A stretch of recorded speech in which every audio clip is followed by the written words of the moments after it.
Kumusta mga kaibigan? Welcome sa aking channel. Ako nga pala si Troy, isang dairy farm assistant dito sa New Zealand. Ngayong araw, sasamahan niyo ako habang ikwento ko ang aking trabaho at syempre, ang pinakahihintay ninyong tanong. Magkano nga ba ang sahod ko dito? Kaya tara, simulan na natin. Bilang dairy farm assistant, napakarami naming ginagawa araw-araw. Unang-una na dito ang paggagatas ng baka. 2 beses sa isang araw, umaga at hapon. Kasama rin dito ang pagpapakain ng mga calves, pagmamaneho ng traktor at marami pang iba. Minsan, tumutulong din kami sa pag-maintain ng mga makina gaya ng milking machines at iba pang kagamitan sa farm. Hindi biro ang trabaho. Maaga pa lang gising na kami. Madalas nagsisimula kami ng 4 a.m. ng umaga. Siyempre, hindi mawawala ang mga pagsubok. Minsan, kahit umuulan o napakainit, tuloy pa rin ang trabaho. Physical work talaga ito, mabigat, madumi, at minsan nakakapagod, lalo na pag maraming baka na kailangang alagaan. Pero kung mahilig ka sa hayop at sanay ka sa masisipag na trabaho, tiyak na magugustuhan mo rin ang ganitong buhay. Dagdag pa dito, may sense of fulfillment kapag nakikita mong healthy at masaya ang mga alaga mong baka.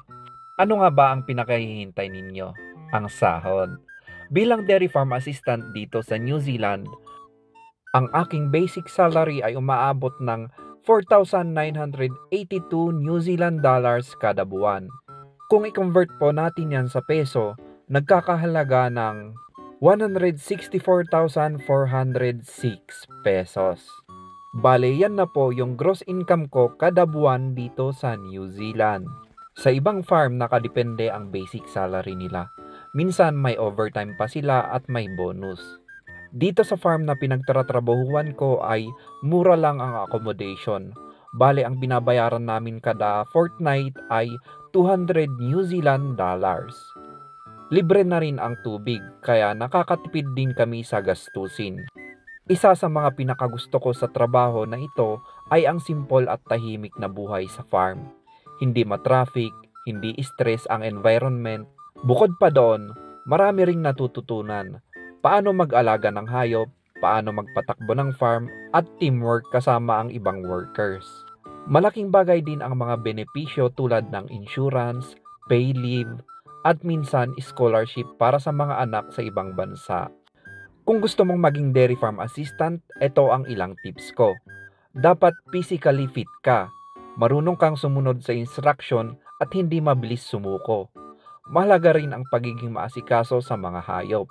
At syempre, handa kang matuto ng bagong skills lalo na kung sa ibang bansa ka magtratrabaho. Dito sa New Zealand, sa dairy farming, hindi nila tinitignan kung ano yung tinapos mo. Ang tinitignan nila ay kung ano yung experience mo. Maraming salamat sa panonood. Sana ay may natutunan kayo sa aking kwento. At sahod reveal bilang dairy farm assistant, kung gusto nyo pa ng ganitong videos tungkol sa farm life at trabaho abroad, huwag kalimutang mag-like, mag-comment at mag-subscribe. Hanggang sa muli mga ka-farmers, ingat kayo palagi.